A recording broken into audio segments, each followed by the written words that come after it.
Hello and welcome to Boomer Bust NFL Fantasy Football Podcast. It's not our usual podcast tonight. It's the first in a series of interviews that we're going to be starting.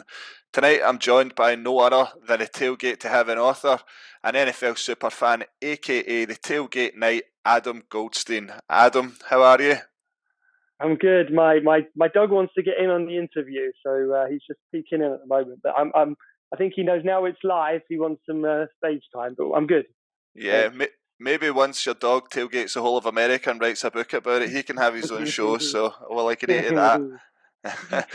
I'll let him know. He wants the food. I think he's seen pictures of the food.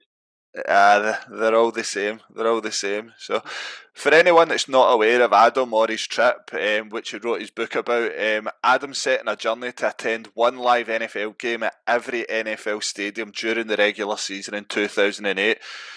Because that seemed too easy for him, he decided to include the games in Canada and London, travelling more than 65,000 miles doing it. Adam, that's unbelievable. When you've got a dream and you just go for it and you write the book about it, that is unbelievable. Like, you must look back proud. Yeah, absolutely. It was a bit of a nutty thing to do, and many people have done it since. A couple of British people since, but it's a bit easier now because the games were on Thursday, Sunday, Monday. Back in my day, it was Thursday, and you kicked in until like week 10. But yeah, I think, to be honest, had I thought more about it, I probably would have second guessed myself and not done it. I would have found reasons not to. Do you know what I mean? If I planned too much, I think I would have gone, oh, but that's dangerous, or that, you know. And there were people going, I think this is a bit silly. But sometimes I think you've just got to go, I'm going to do it, and do it. And if you don't do it, if there's hurdles that come your way, then so be it. But like, I think we live in a world where we can second guess ourselves so much. And I think, you know what? It was a silly, not a silly idea. It wasn't dangerous potentially. Somewhat was, but like, people do crazier stuff, and I figured, why not, right? Yeah, I love that attitude. Like, why wait for a rainy day? Like, you've done something in your life that you'll look back on very proud and not regret now that you've done it. Like, but the book tells its own story, and I love that. I love that you've done it and you've done the book. Like, having read it, like, I felt like I was on that journey with you, because when I first heard the idea of tailgating, like, I got into the NFL. I've only been into it for the past 7 or 8 years. Got right into it, became obsessive. My 30th birthday, my mum bought me to go and watch the Giants, and I was like, I'm going to tailgate, and dragged my wife along so I could relate to a lot of the stuff in this. And I'll be very honest with you, I'm not the biggest reader in the world, but when I heard the idea of this book and you had done it, I thought, I need to read this. I need to read it, and then I'm going to ask him if he wants to come on, and here we are just now. So, well, I appreciate it. Thanks for reading it. Yeah, and I too wasn't particularly aware of tailgating. Well, I'd spend more time talking about how I got into it. But the fact that you knew about it, or the fact that people now know more about tailgating, and I don't think it's just me in my book. I think the NFL UK and all sorts. But I think it's definitely something that I wanted to slash advertise, explore, make people aware of. Not just about the football side of things, but the whole community, culture, food. Because it is quite a unique phenomenon, I think. Yeah, absolutely, and we'll get on to that, but you touched on it as well, that a lot of people thought it was a silly thing to do, and you did second guess things, and you didn't plan it out, and it is the type of thing that you hear people talk about just being a pipe dream, but you actually went through with the idea and took it one step further. Where did the idea come from in the first place? So I explain this in the book, but I went to see a game in 2006, Monday Night Football, Arizona. The Bears were playing away, and a buddy of mine was getting married in LA that weekend. And another friend, I said to my friend, come on, let's make a longer trip out of it. We'll see an NFL game. It turned out the Bears were playing Arizona, so we got flights, and he managed to get tickets. And being from Britain, we got there. I think, although it was a Monday night, still I think it's like a 5 o'clock kickoff. So we didn't go early, because we didn't know about going to NFL games early. We got in. There was a bit of a fan zone, obviously, but tailgating I didn't see until, like, I think in the third quarter, the Bears were down 20-0, and before their miraculous comeback, I walked out the stadium. My friend was like, you're getting beat. He's not really into football. He enjoyed it for like an hour and a half.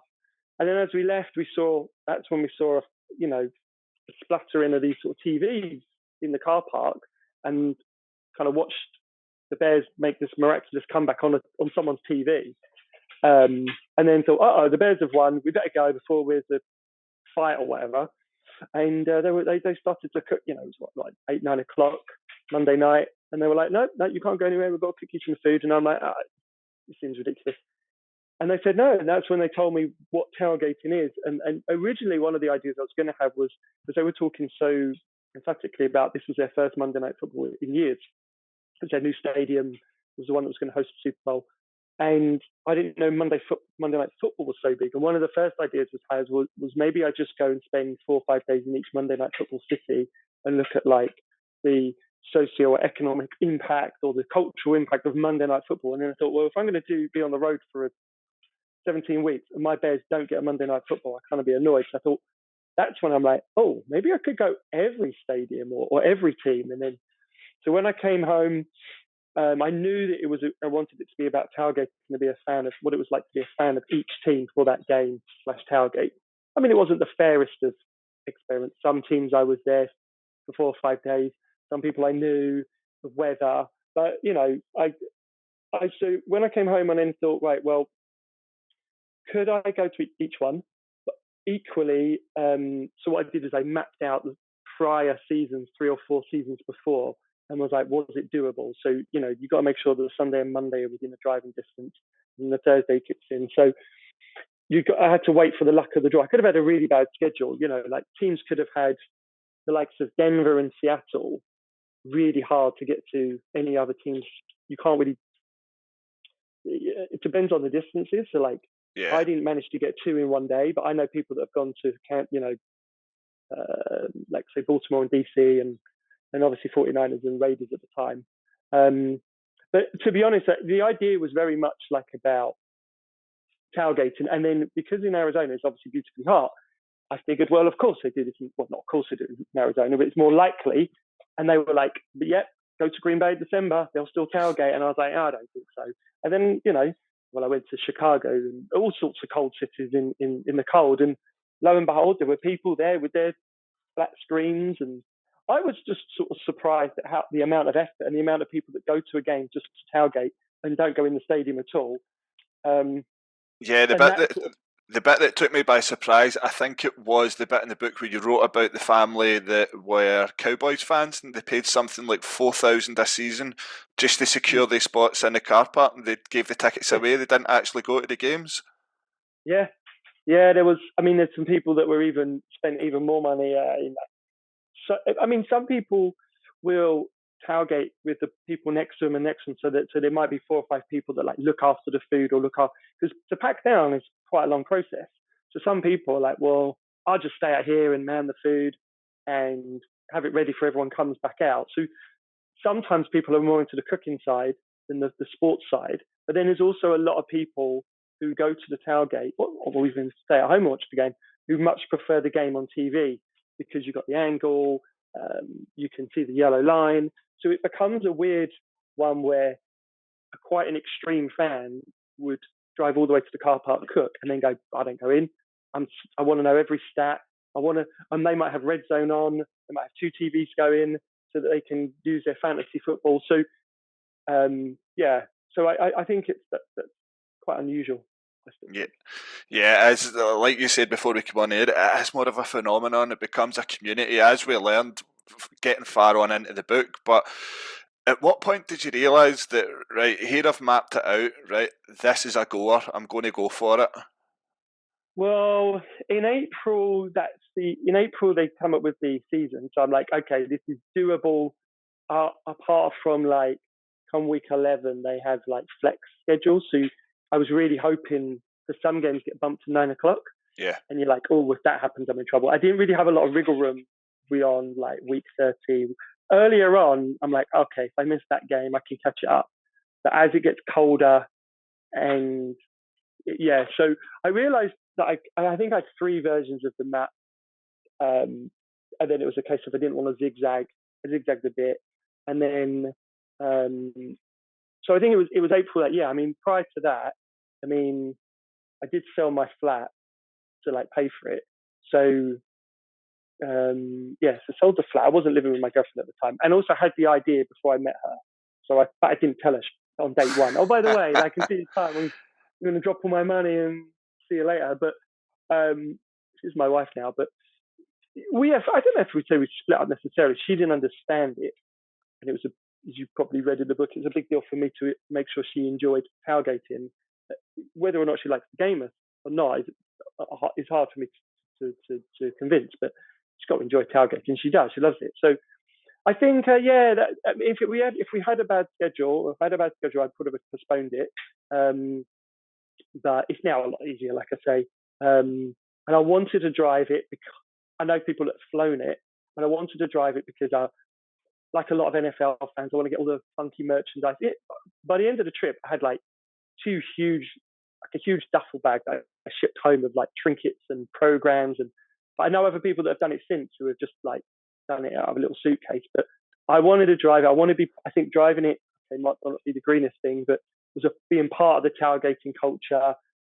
I was also possibly going to cook, but I didn't until my following trip when I lived on a school bus. But being part of the driving of it, I felt I was going to be more independent, not relying on planes. So it felt more of a tailgated thing to do. So yeah, I think that the schedule cemented it in April, and that's when it was all like I didn't want to plan too much. I didn't book hotels. I didn't know how far I could drive without feeling fatigued. I didn't know if I was going to like meet locals. I wanted to stay, other than the schedule, I wanted to stay pretty flex in between. Yeah, that's the right word, flexible. And I had some friends dotted around America already, so a lot of it was, I did a little bit of media up front. I thought I'd blog, and I blogged about it, but I never had a book or a book deal or anything like that. That came a couple of years later. So I knew I wanted back then, if there was Instagram, I probably would have Instagrammed it, but there was no Twitter.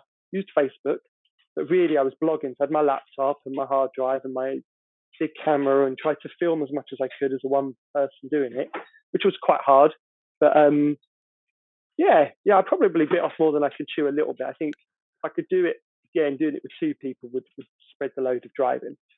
Yeah, and at some parts in the book, you were saying you were driving 900 miles, 1,200 miles between states, even sometimes down the wrong side of the road and going in the back of a police car. And then you were saying that you flexed between cities, and that's what you wanted to do. Like at the start, when you arrived in Chicago, you decided that you would just randomly do a 10-mile charity run. Yeah. So the Chicago one was. Well, no, that was a bit more planned. It was about 3 weeks before setting off. That changed my journey because I saw that there was the Walter Payton charity run. I'm a big fan of Walter Payton, and one of the reasons I got into football. And then I noticed, they did that. Like I said, they did this charity run, and I thought, well, if I couldn't drive there, but I flew there. It's a bit ironic that I flew all the way there to do a charity run and then walk around the suburb in my jeans. And I didn't know, I've never done a charity run, and I didn't realize people run. I thought it was like a gathering and just like chat. People like full on ran. And I'm like, well, this is not fun at all. I thought we'd all discuss football, and no, people just sprinted and ran. I'd say sprinted. They ran for 10k. But it was kind of cool, and I'm glad I did it and raised money with Walter Payton, but Foundation. But that one was probably a bit an odyssey for sure. Yeah, in there. Chicago's amazing, isn't it? Like I was beautiful. There in 2019 and got to take in a game. Unfortunately, I couldn't tailgate, but Soldier Field gets a bit of a hard time from fans around the NFL. But I absolutely loved it with all the big columns and historic surround of this spaceship-like stadium. Like, what a city! It's a great city. Yeah, I think you've been quite often being a massive Bears fan and someone that's pretty happy to go. So I went with 2002 was the first time. I'd lived in Toronto prior to that for a year for university, but I went 2002, and there was it was when the Bears were at Champaign, Illinois. So I went to a game there, and that's where I saw a UK flag at the halfway line, and I realised it was my former teammates from Aberystwyth University doing some sort of tour. What's my dog doing? Wow. So and then I went, hang on a second. And then I went 2008 was just, sorry. So then I went 2008 to Soldier Field, and I was with drama students, and kind of got to go to their training camp there at Soldier Field, and then saw 2 games there on the trip. But I think I've done a list somewhere. One of the sort of long-term goals is to see the Bears play at every away stadium, and I want to say I'm at 9 or 10, including like Wembley, Tottenham. So I think, yeah, that's got a few years before I managed to finish that one. That's amazing. Yeah, I absolutely love that. And you mentioned your wife Steph there, and I had her in my notes to say how she was doing. But what I liked throughout the book was this sort of underlying love story that you were coming up for 2 years together, and that you had taken a decision that, and you said it there, you had this planned before you guys had met that you were going to go and do this, and you stuck to your guns. But yeah, right throughout, everything went back to Steph, and it was good to see that she came on that last quarter of the trip with you. Is she taking to the NFL? Maybe not as much as you, but a bit more than she did at the time. Oh yeah, I mean, I think she really didn't. My previous boyfriend was a Watford fan. She went to a couple of games, going, well, if you don't like the sport, it's hard to get into potentially, possibly. And I was like, she just didn't understand. I think she knew I was into American football, but I'd watch it on TV.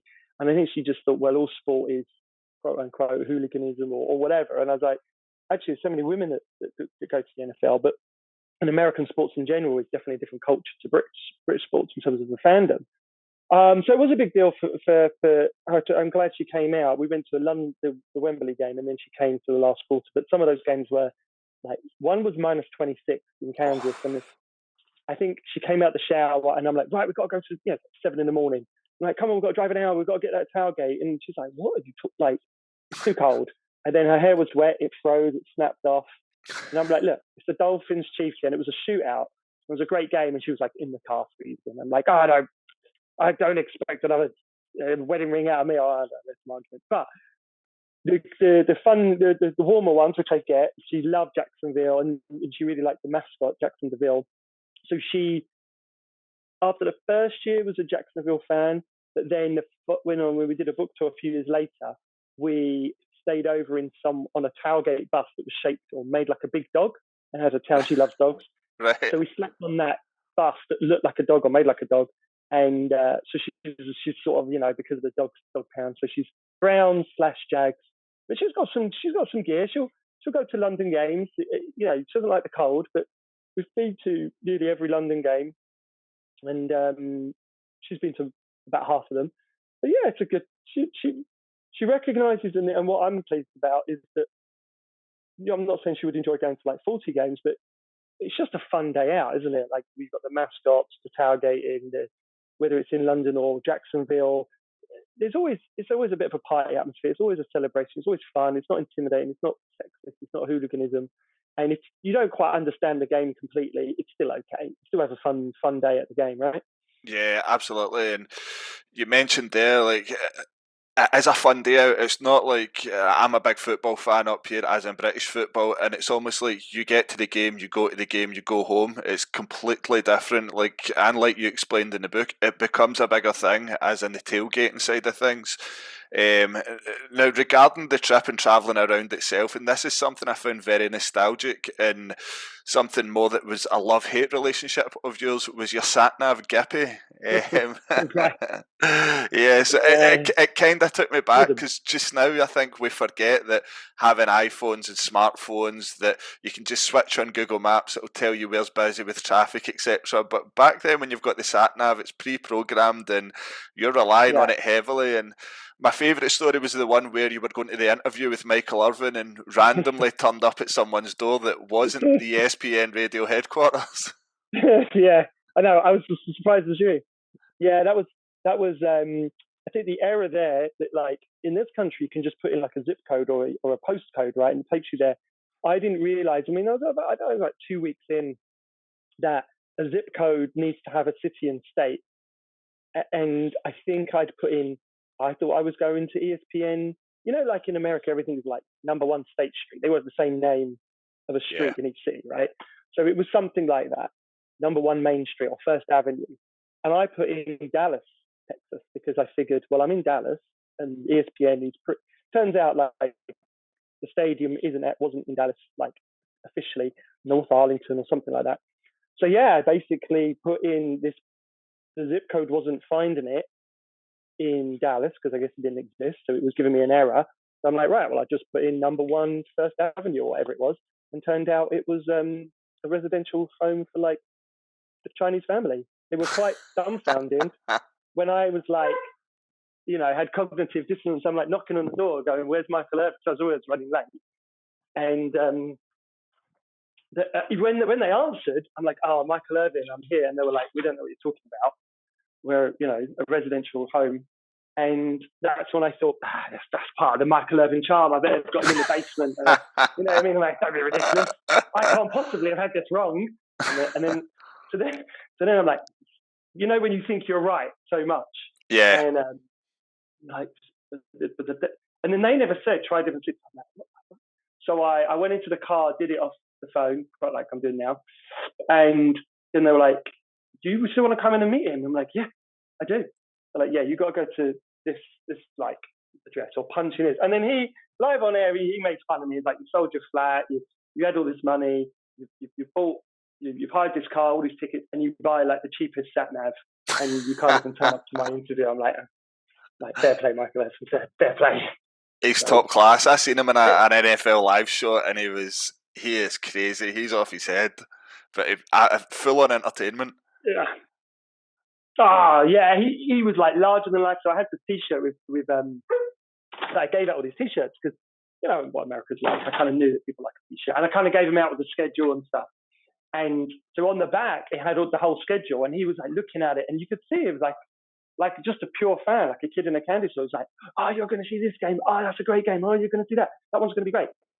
And he was going through the games, and I think that bit was off there, but it was just cool to see like. You know, obviously Super Bowl winner, just still be as excited, not just for the games, but like I'm going to see him. He's not, you know what I mean? Yeah.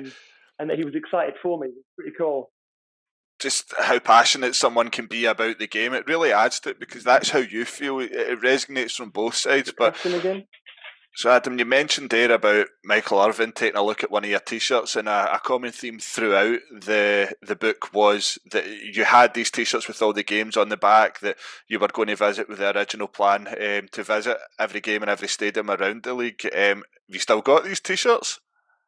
Oh, I think I've got like. Am I wearing one today? No.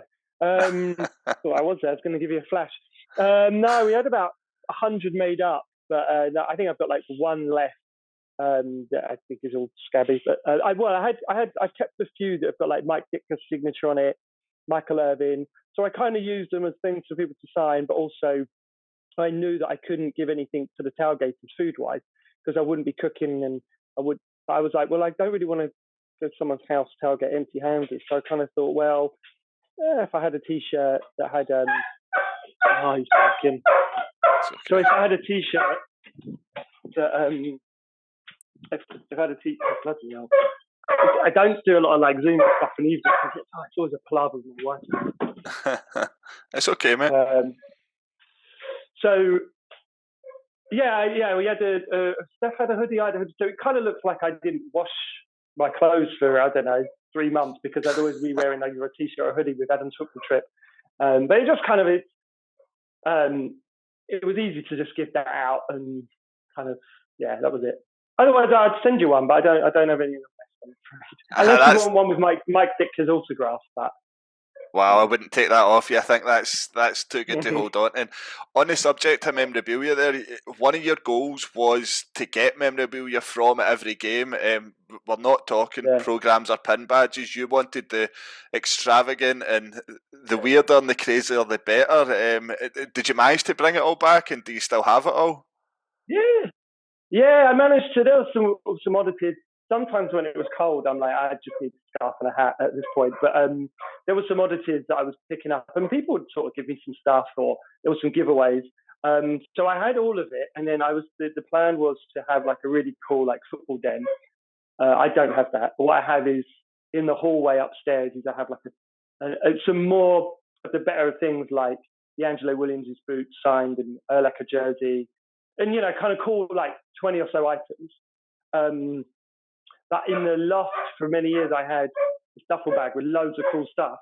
But when I was doing stuff at the Green Man pub for the London games, I would give them out as freebies, whether they were little figurines or, as an NFL fan growing up, I never saw a lot of NFL stuff. So when I did, I was like, oh, I can't get my hands on it. I never really wanted to part ways with it. But actually, I've realised, what am I doing with all this stuff? Unless I have a den for it, it's all just sitting in the loft. So if I was doing a book signing, I'd do like a quiz and give out some stuff. So I've probably given out, probably about 30% of it. Yeah, Adam, you mentioned there about D'Angelo Williams' boots, and this is one part I absolutely loved in the book, because you had collected all this crazy memorabilia throughout the trip, and then all of a sudden this bit comes about, and he came up to you and he said to you after his game, my girlfriend told you about your trip, these are for you. And D'Angelo said, looking up at me, all of that hard work moving from boy to man had snapped back, and it was a giggling child again. I was at a loss for words as D'Angelo handed me his game day boots already signed. Not a new pair of boots, but his actual game day boots. I was speechless and stunned that he had signed them and given them to me. The very boots that he broke an NFL record and now belong to me. It was a magical moment that I will never forget. That's the stuff of dreams. That's some good writing right there. Yeah, absolutely. Hey, I'm happy to promote that. But yeah, that is an unbelievable bit of memorabilia. So I take it you've not gave them away. No, I haven't given them away. In fact, I'm friends with his now wife on Facebook, and when they came over Carolina, he was here. We were supposed to meet up, but we didn't get a chance to. But when like Facebook memories come up or whatever, she's like, "Oh, you still got them?" And I'm like, "Yeah." And I like they're on the shelf just above me. So and if the light's still on, there you go. You can see them there. Oh, mate! You can see my little trinket section.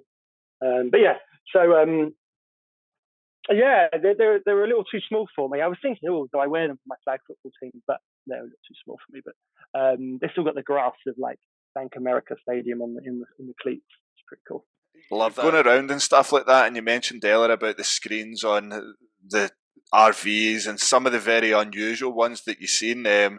Want to mention the Booty Bus, which was a stripping Right. sort of RV.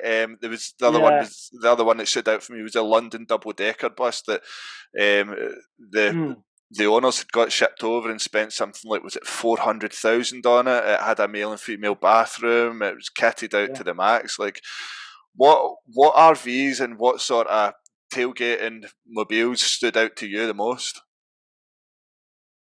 Certainly the second one, that Philadelphia one, was a London bus. I mean, you'd see a lot of like school buses converted. That's the one that I ended up traveling on in the second year.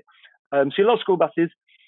Sometimes you'll see an RV that just has like what do you call it? Just sort of like a wrap-in. The inside is just regular. I mean, I say regular. These things are like they're hundreds of thousands of dollars, but some are made to like quote unquote tailgate. We have screens and stuff. But I think the best ones were probably the ones that were like little mini museums to that team on wheels. So, for example, the bus, which is a school bus, but like inside is signatures from a bunch of like Hall of Fame players. There's the one at the Browns that we slept on that was made like a dog, but inside had like all trading cards and of the Browns and trinkets, like inside and outside. But what's bizarre is like you wouldn't just see one or two, you'd probably see easy 30, 40, 50 of these things. And they wouldn't really compete. Sometimes they're spread around, like depends. So like the Platinum area, I think it's the Platinum area in Austin, that's really for the RVs. So you could, in some areas, you might not see them because if you just park up, I don't know, one side of the stadium and go in, you might not see them.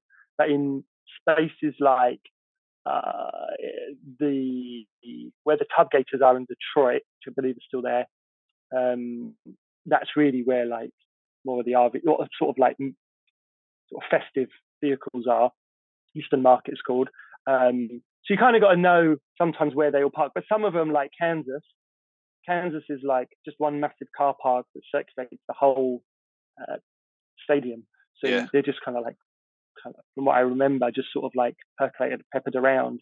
But yeah, it was a lot of school buses or short buses. Some are ambulances. You'll get them, or Yeah, obviously, I've actually got uh, a picture. I was on my Instagram. With that New York Giants game I was telling you that I went to at the MetLife. I was tailgating hmm, outside. There was an ambulance, and out the side of it, where I don't know what it would have been previously, but it was a beer pump. And I was like, this is right, insane, but it was yeah, amazing. Yes, it is some of the things you see, and not only sort of the RVs and the vehicles that folk travel about in, because a lot of people, like you mentioned quite often in your book, just go from state to state and stadium to stadium and get around almost all the states. And this is, I think there was a couple done it as part of their retirement, just sold up, bought an RV and hmm. toured around, which is a pretty cool thing to do in your retirement. But the food in this, every time I stopped reading, I was hungry. I think I've put on a bit of weight reading the book as well. So talk to me about some of the food, because everything that was listed, it wasn't like ham sandwiches. It was the extravagance to the extreme. Yeah, it was. I mean, I was kind of expecting, from a barbecue point of view, just hot dogs and burgers. I mean, I don't think I had a burger. I think it was like hot dogs, yes. But I think the amount of people would cook for, and you'd see people cooking for 200-300 people, and partly because they would like befriend their tailgate next to each other and stuff. Or what was cool, I think, not all teams did this. There were tailgate teams, but usually a couple when the schedule comes out, they would get together, I don't know, the 20 of them, and be like, right, we've got these 8 home games. What are we cooking? And it's a big like Saturday. When I was tailgating in 2009, cooking for like 300-400 people, the whole of Saturday was prep, and I didn't realize. So I thought it would just be pretty straightforward. But then you're cooking for this amount, especially with things like chicken, and you want to make sure you cook things through. You can't pour. And I never had a bad stomach once. I had raccoon, bear, steaks, oysters. For the most part, though, teams would, like I was saying, they would plan their menu. It might be I do the main, you do the dessert, and someone else brings the drinks, etc. But they would plan their menu sometimes based on who the opponents are, and they would make like funny puns off that. So Bill Cutler, or something like that, if the Bears are in town, or if like say the Patriots are in town, say you're a Browns fan and the Patriots are in town, they would probably more likely cook clam chowder and clams because that's what is kind of synonymous with New England. And there's almost a way of either changing up their menu, but also kind of putting one over their opponent. And otherwise, you're just cooking the same food. But what's ironic is that I couldn't find a Philly cheesesteak in Philadelphia at any of the tailgates. I could only find one when, I don't know, when Cleveland were hosting Philadelphia, and a Yeah, Cleveland fan was making me their version of a Philly cheesesteak. So, I mean, I obviously went to a diner or whatever and got a Philly cheesesteak. But from a tailgate, a lot of people would just make the stuff for the opponents. Some teams are like more into food than others. You started to figure out which teams are more about beer pong and drink, and I would find college football is more about alcohol, especially from the student side. yeah, The alumni side is more food. It's a little bit of a different sort of atmosphere at college, but yeah, with food, it was like I thought, like going back to t-shirts, I didn't want to be rude. I didn't want to be like, I'm here and there's all this food. Like you wouldn't see people walking around and just scavenge food. If you treat people like adults, guess what? They'll act like adults. Like never saw, in Buffalo, there's 2 interesting things in Buffalo. One is the amount of fire pits I saw. Like there was just naked flame fire everywhere. And you can sleep in Buffalo the night before. I did in the car park, and they have like showers for people who stayed the night before. But the other thing with Buffalo, there's this guy called Pinto Ron, and he has like an old car, and he cooks everything from the front of his bonnet on a saw an old car park, yeah, and he has a weird ritual. He then gets doused in mustard before going into the game. That's obviously bizarre. And there's some kooky people, but yeah, I mean the food thing was just like there would just be an abundance of food and drink, but nobody was like ever plastered. I mean, maybe a few people were drunk, but it wasn't. You just didn't see wolf packs of people going around stealing food, which I thought there would be. yeah. It was just like, you know, you stick to your tailgate. You might, hang out with someone else. So yeah, I never wanted to be rude, so that's why I kind of took the t-shirts as well. Yeah, what I loved about it and what you sort of went on about quite a lot was the generosity of folk, like how that was sort of separate from your experiences with British football, that it was a very different Mm. culture to everyone, regardless of which team you support, comes together and have a good time, and there's a good sort of carnival atmosphere. And you met a lot of folk that are in the PFUFA, and you also were friends with what was it, Jane Karen from Tailgate Monthly, who pointed you in the right direction quite a lot. Do you still keep in contact with them, or? I think he's not really in tailgating anymore. I think they run a restaurant. She's a friend on Facebook, a little bit here and there. You know, we usually when the NFL comes around, you see a little bit. But yeah, the PFUFA is. I think it started in 1999. It's all those extreme fans. Like I think one or two of them have been put in Madden. Um, Right. and that's an interest. That was like I think Visa originally like found one extreme fan per team, and now I think you can get enrolled enshrined. I think they picked like 10. So in 2008, I think, or maybe it was 2009, I was given like I was nominated, which is at the time I was the first British person, but also quite unusual because although I was a Bears fan, I came under a fan of the NFL. Everybody else is pretty much a fan of their own team and dresses up, and I don't really. I have a cool hat that someone made me.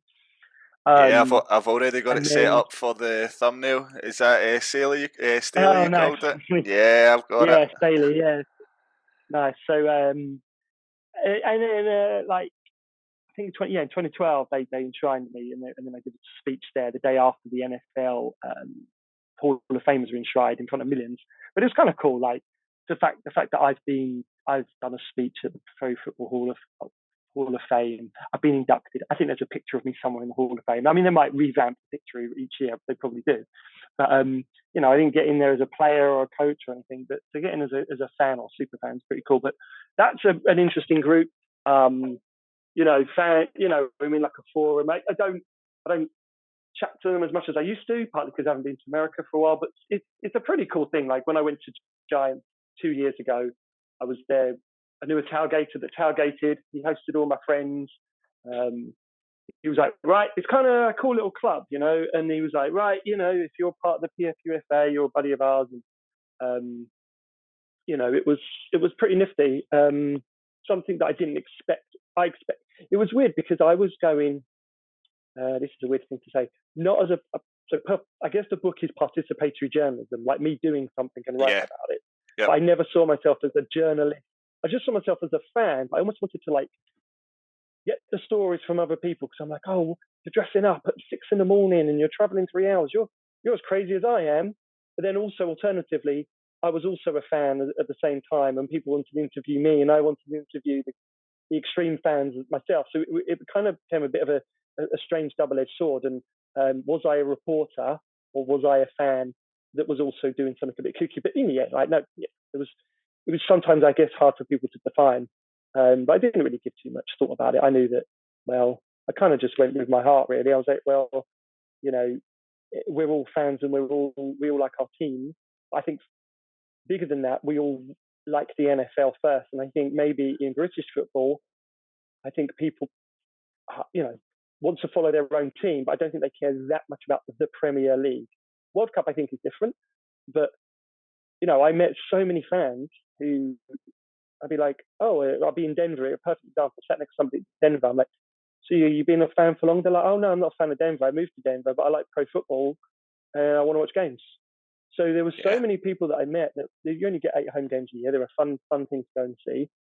That I met so many people that were like, um, I'm a fan of another team, but I'll go to a game. And me and you probably similar. If like London games, or if I happen to be in America and Detroit are playing Cleveland, I'm going. Yeah. Whereas if I'm in Newcastle and they're playing Swindon, would I go? I don't know if I would. Do you see what I mean? Yeah. Yeah. Um, Absolutely. It's so I think even though it's not your team, you would still go if it was America. Like for the likes of, I went to see the Bears at home to the Cowboys Thursday night football. Probably one of the best sporting experiences I've ever had. And I don't support any of the teams. I'm a Giants fan myself, but because it was on and it's American football, it's pro football, I absolutely loved it. And yeah, looking at the book as well, and like you say, there's a lot of crazy stories in there. Like there's a lot of sort of swings back and forward, but is there anything in the book that you thought, right, I maybe can't put that in there, it would land me in a bit of hot water? um, it was a while. I mean, I wrote the original book was like almost double the size, so maybe the editors cut some stuff out. Um, I don't think so. I mean, I was pretty where pickles would happen. Like in Jacksonville, someone was aggressive with me, wanted to fight me. You know, I didn't want to. I didn't want to just be like, right, oh, it's amazing, this is amazing. You know, if some, I wasn't looking for hiccups, but if a hiccup happened, I think I was pretty honest. Um, uh, the only thing I think there was some fun, I guess, some funny things that weren't in the book. Like, for example, so my editor is American, and like I think I put something like if Jacksonville Jaguars could have more bums on seats, and her comments in the writing column was, why would the Jacksonville Jaguars want homeless people in the stadium? So I then do another comment to that comment, like, please let me keep this in the book, that you think that I mean homeless people, but a bum is, you know, a person, as in like a ticket sold.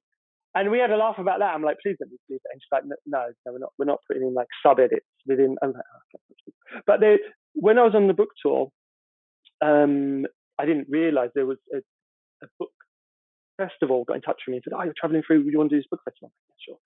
And I didn't know until like the day before. So they're like, oh, you know, it's like a 45-minute talk and then you do a signing. I'm like, okay. So that kind of, at that point, I didn't really want to give away too much, but I kind of then did more of the stories that didn't make the book. I can't quite think of all off the top of my head. I've got them written down, and maybe that might be an Edinburgh show. As a bit more of a David Gorman. Like I think there was probably funnier stories. I think some of it got cut because I think it either took away or some stuff had to be cut. But I think the second book's probably I've lent more into humour. Well, it was less football and more road trippy, so it became more of a road trip book than a quote unquote football book. But I don't think there's anything. I was probably more honest in the second book. I don't think there's anything that's going to get me in trouble. If they are, it's either way at the back of my mind, or I'm not saying it on purpose because I know we're on a podcast. But I don't think so. Nah, you mentioned there your second book. Now, I've not read that yet, admittedly. So, the Tailgate Night. Now, that was more you moving from being the tailgatee, like you said earlier, to the tailgater, where you were serving people up British food in a tiki bar on a school bus. Am I right in saying that?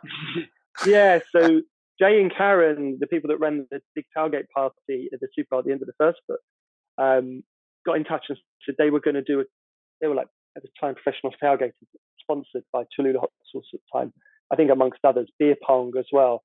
And I kind of still like this idea of, originally, I probably should have said, originally I wanted to do the first tour in a black London taxi, my dad's a taxi driver. And I thought, and I got in touch with the company that did the one with Stephen Fry, because he ran around American taxi. Yeah. And they were like, yeah, you can't have the taxi. You're doing 60,000. You're going to break the taxi. I'm like, well, my dad drove a taxi for years and it was fine. And like, this thing's going to break. So I was like, all right. So I had it in Chicago, this taxi for like one trip. Anyway, I still had it in my mind. I'm like, okay, I quite like to be on the other side. What could I cook? What would it be like to cook? And then it was just kind of serendipitous that they said that, look, we're doing a tour, but Jay at the time lived in West Coast, and he had this sort of yellow school bus that they turned into like sort of tiki bar on wheels. So on the inside was all like tiki bar. It had a bar, a toilet. They like made the roof go up higher, so there was like a balcony on the roof, and the whole side of the bus would come down like a shelf, and you could like a canopy that you can stand on, and it had like a winch. So he was like, well, look, why don't we combine trips? Why don't you drive it to a game 1, game 2, game 3, and I'll just fly in and out from Friday to Sunday, and stay on the bus with you for 2 nights, and then you just drive it to the next stop. I mean, the first few games, to be honest, were West Coast, so we kind of yo-yoed from his house. But yeah, I traveled it. I drove it to like Denver, from like West Coast to Denver to, I think, can't remember where we started in Buffalo. That was it. We went across the country in it. I only did 8 weeks in the end. But yes, the big thing was cooking British food, but I still used Cholula. So it was like easy stuff, like bangers and mash. And I think it was just cool, that re-seeing people that I hadn't met, that I'd met the year before. This time it was here's some food. And also the bus was cool. It had satellite dish. So we had all the games on. We had like that Sunday ticket or like Game Pass, I suppose. And we just had people on the bus, and we had beer pong guys staying with us. So on Tuesdays and Thursdays, I think we would stop at like Buffalo Wild Wings and host these like satellite beer pong tournaments.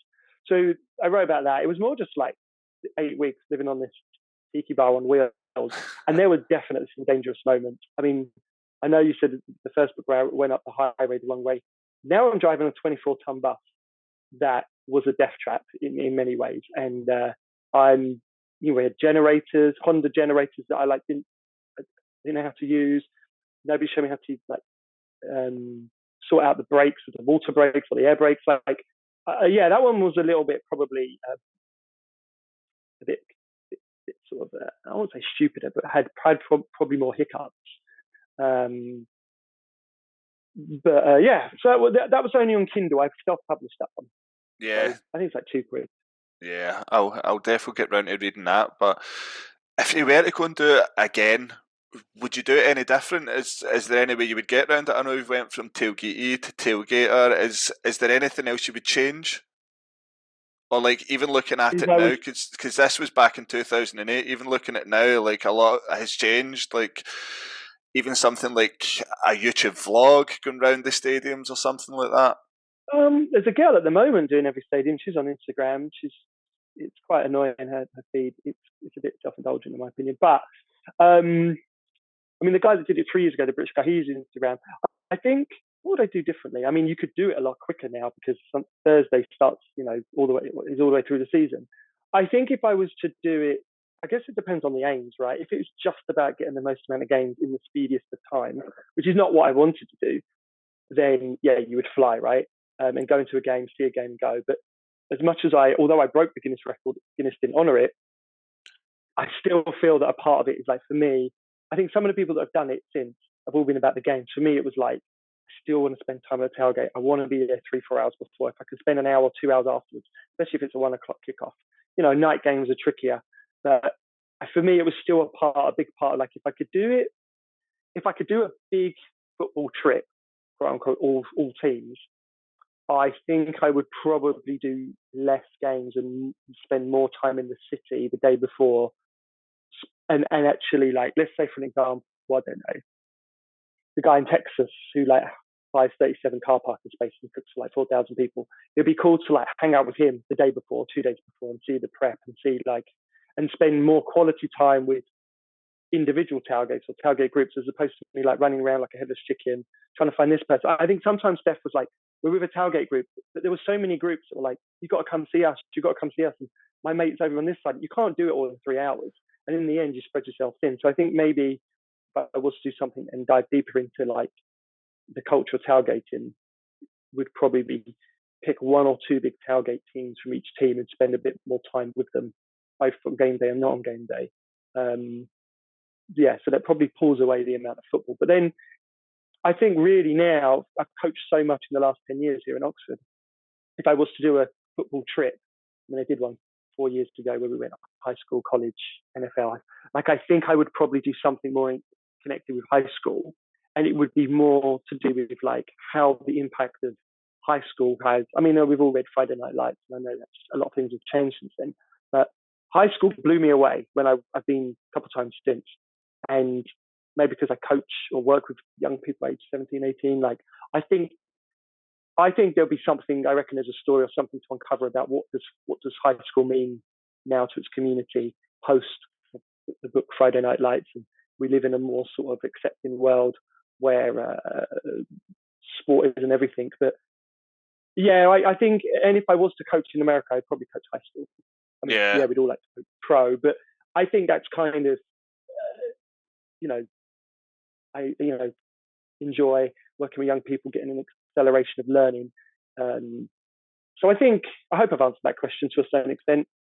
Yeah, yeah, absolutely. So we'll be waiting on the book of the vlog coming out regarding high school football all around Yeah, America. You could cook for them too. You've got good experience. yeah, yeah, maybe. I know, but Adam, I'll not keep you too much longer. It's been absolutely brilliant talking to you. Our wee timer's ticking down here, but yeah, thanks very much. We'll get this out as soon as possible. For anyone listening, where's the best place to find the books? Just Amazon, yeah, yeah, Amazon, Tailgate to Heaven, an NFL and Tackles America, and then the second one on Kindle was Tailgate Night Rises, an NFL and Tailgates America. Yeah, So if I could give check it them out. any sort of endorsement, it's a fabulous reading. I really enjoyed it, and it's probably going to cost me a bit of money because I'm right in the mood for tailgating now. Yeah, I mean, I've still got some softback copies in the loft. So if people can get in touch via Twitter at Tailgate Night, and if they're in Britain, I think it's my signed copies. I think are £7 plus postage and packaging, whatever that is. I think it works out 11 quid in the end, like 4 quid. Although I haven't posted in a while, I don't know if the Chancellor has made that more expensive now. Probably has, but Yeah, yeah, I've got a few copies left. I normally buy like 50 copies a year, and usually do a sign them and stuff. So yeah, people can get in touch. brilliant. That's excellent. So, yeah, as ever, thank you very much for coming on, and I'll be sure to tag you in it when it comes out.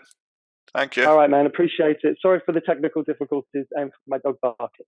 That's okay. All right. All the All best, right. man. Cheers.